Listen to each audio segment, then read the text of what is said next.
Hai sobat semua, apa kabar? Baik kan? Semoga kalian semua sehat selalu, bahagia selalu dan banyak rezeki. Kali ini Mimin mau melanjutkan cerita dari novel Ternyata Suamiku Penguasa. Semoga cerita ini bisa menghibur kalian semua ya, dan bisa menemani hari-hari kalian semua. Oh iya, jangan lupa bantu like dan komen ya biar Mimin tambah semangat uploadnya. Kalau begitu yuk langsung saja ke ceritanya, cekidot.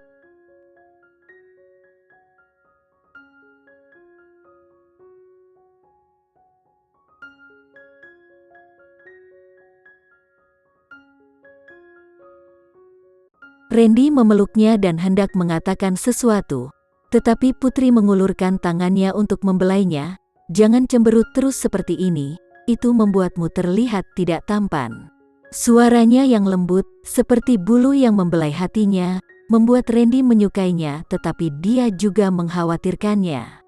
Randy menariknya ke dalam pelukannya, menekan dagunya ke atas kepalanya, dan berkata dengan lembut, "Putri, kita punya anak satu ini saja. Jangan punya anak lagi." Randy tidak ingin melihatnya menderita lagi kelak saat Putri hamil untuk kedua kalinya. Putri tidak enak makan dalam beberapa hari terakhir, dan sekarang Putri terlihat sangat kurus. Randy sangat mengkhawatirkan Putri. Kemarin pada saat tes kehamilan, dokter mengatakan janinnya normal, tetapi perlu lebih banyak nutrisi, dan ibu hamil harus makan lebih banyak. Setelah mendengar kata-kata dokter, bahkan jika Putri tidak bisa memakan apapun, Putri masih mencoba yang terbaik untuk tetap makan. Putri berkata bahwa dia bisa membuat dirinya sendiri kelaparan, tetapi dia jelas tidak bisa membuat seorang anak yang ada di dalam kandungannya merasa kelaparan. Mendengar Putri mengatakan itu, Randy membenci dirinya sendiri karena dulu saat melakukan hubungan badan dia tidak menggunakan alat kontrasepsi. Jika dia tidak membuatnya hamil, maka Putri tidak perlu menderita seperti ini. Ini adalah anak pertama, jadi ini pasti akan sedikit lebih menyakitkan. Tapi ketika sampai pada anak kedua, ketiga, dan keempat, tidak akan ada lagi gejala-gejala seperti ini. Putri berseri-seri dengan gembira saat dia berbicara, seolah-olah dia terlihat sedang baik-baik saja. Baginya, memiliki anak satu saja tidak cukup. Putri ingin memiliki beberapa anak lagi yang menggemaskan dan imut. Sejak kecil, Putri ingin mendidik anak-anaknya untuk saling mencintai. Karena saat dia dan Randy sudah tua, anak-anaknya akan memiliki pasangan satu sama lain. Kuncinya adalah Putri tidak ingin anak-anaknya terlalu bekerja keras seperti Randy. Memiliki dua anak lagi, mereka dapat mengambil alih pekerjaan Randy di masa depan dan membaginya, tidak harus memikul semua tugas sendiri. Berhentilah berbicara, Randy membantunya berdiri dan membilas mulutnya dengan secangkir air. Setelah berkumur, Putri menatap Randy, yang masih mengerutkan kening. Tiba-tiba, sebuah ide buruk terbentuk di benaknya. Putri cemberut dan tersenyum licik, dan kemudian berkata, "Randy, datanglah kemari, aku pengen dicium." Dia tahu Randy adalah orang yang germafobik. Dia baru saja muntah dan dia pasti tidak akan mau menciumnya. Jadi Putri hanya ingin menggodanya untuk melihat apakah Randy mau menciumnya atau tidak. Namun, Putri tidak akan pernah berpikir bahwa Randy tidak hanya akan menundukkan kepalanya untuk menciumnya, dia bahkan memberinya ciuman yang sangat dalam. Randy hanya melepaskannya ketika dia kehabisan napas karena menciumnya. Tatapannya yang dalam tertuju pada wajahnya. Sebelum dia bisa menyelesaikannya, Putri merasakan gelombang mual lagi dan berlari kembali ke toilet untuk muntah. Sejujurnya, keadaan ini tidak mudah baginya. Seolah-olah Putri merasa dirinya akan memuntahkan semua isi perutnya. Setelah muntah selesai muntah lagi, Putri berhenti dan menatap Randy dengan tatapan meminta maaf, dan berkata, "Randy, maafkan aku, karena selalu membuatmu khawatir." Randy mengerutkan kening dan mengabaikannya.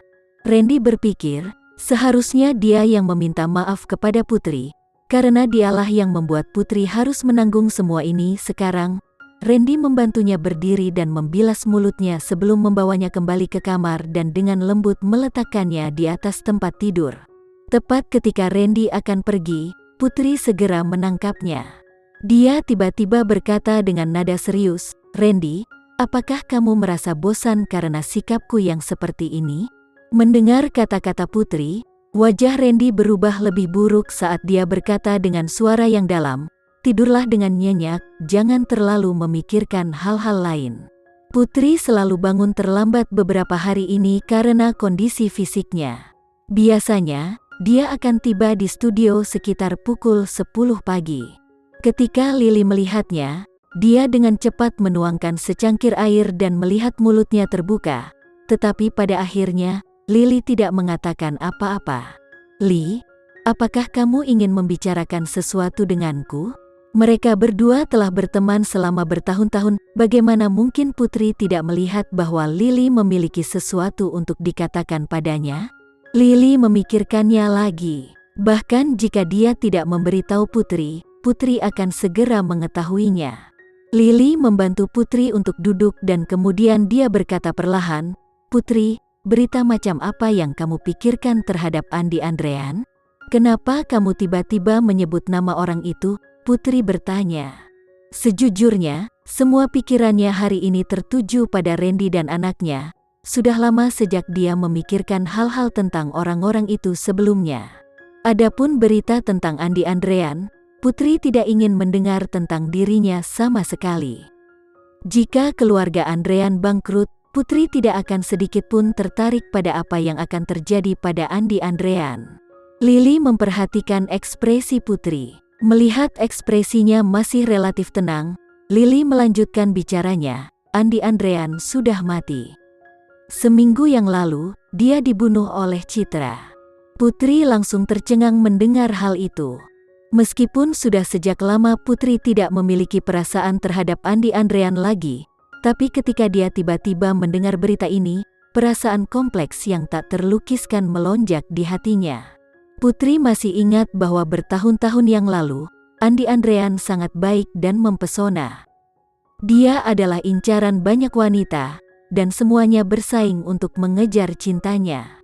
Suatu hari, Andi Andrean berkata kepadanya, "Putri, jika kamu mau untuk menjadi tunanganku itu adalah hal yang paling bahagia dan paling beruntung dalam hidupku." Suatu hari, Andi Andrean juga berkata kepadanya, "Putri, jangan belajar dan bekerja terlalu keras lagi. Ketika kamu lulus, kita akan menikah. Aku punya cukup uang untuk mencukupi kebutuhanmu, jadi aku pasti akan membuatmu wanita paling bahagia di dunia." Suatu hari lagi, Andi Andrean kembali berkata kepadanya, "Putri, hubungan antara aku dan Citra, kamu tidak perlu khawatir. Orang yang selalu aku cintai di dalam hatiku adalah kamu." Ada banyak kenangan yang sudah dilaluinya bersama Andi Andrean. Putri sudah mengenalnya sejak dia masih kecil. Ketika Putri pertama kali bertemu dengannya, dia baru berusia sekitar 10 tahun. Meskipun aura kekanak-kanakannya masih ada, dia selalu suka bertingkah seperti orang tua. Hari itu, setelah hujan lebat, Putri dan Citra kembali ke rumah dari sekolah. Karena bus sekolah tidak diperbolehkan memasuki kompleks villa, mereka harus berjalan cukup lama setelah turun dari bus. "Kakak, apakah kamu suka sekolah baru kita?" Putri menatap Citra yang memegang tangannya, dan mengedipkan matanya yang besar dan berbinar-binar itu. "Lingkungan sekolah baru jauh lebih baik dari sekolah kita yang sebelumnya." "Tentu saja aku menyukainya." Citra mengusap kepala Putri. "Tentu saja aku menyukainya." "Aku tidak menyukainya." Putri cemberut dan menggelengkan kepalanya. "Aku merindukan teman-teman lamaku. Mereka pasti juga sedang merindukanku. Tapi kita sudah pindah ke sini, jadi kita harus menyukai sekolah itu," Citra berkata lagi. Putri hendak menjawab, tapi tiba-tiba sebuah mobil melaju melewati mereka, dan mengenai genangan air yang akhirnya mengenai Putri dan Citra. Putri yang berjalan di sisi jalan. Tidak hanya dia terciprat, wajahnya juga tertutup lumpur. "Putri, apa kamu tidak apa-apa?" Citra buru-buru mengeluarkan tisu basah dari tas sekolahnya, berniat membantu Putri untuk membersihkannya. "Dari mana pengemis kecil ini berasal?" Andi Andrean, yang mengenakan seragam sekolah paling terkenal di ibu kota, muncul di depannya, dengan arogan menatap kedua saudara perempuan itu. Putri sangat marah dengan pelecehan yang dilakukan padanya ini. Putri bergegas dan memeluk lengan Andi Andrean sebelum menggigit dengan keras. Dia mengangkat tangannya untuk memukulnya, tetapi pada akhirnya, dia tidak membiarkannya menggigitnya. Ketika Putri melepaskannya, dia menggigit telapak tangan kecil Andi Andrean dan meninggalkan lingkaran bekas gigi di telapak tangannya. Putri menatapnya dengan marah, tapi Andi Andrean tiba-tiba tertawa dan kemudian berkata, "Apakah kamu putri kedua dari keluarga Bramasta yang baru pindah?"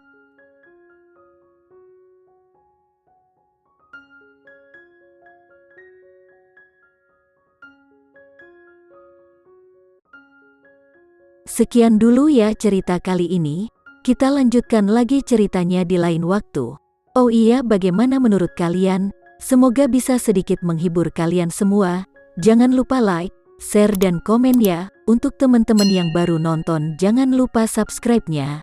Hehehe, kalau ada teman-teman yang ingin gabung langganan bisa langsung gabung saja untuk dapat fitur yang menarik dan sedikit membantu Mimin. Terima kasih sudah menonton, sampai jumpa lagi. Bye bye bye.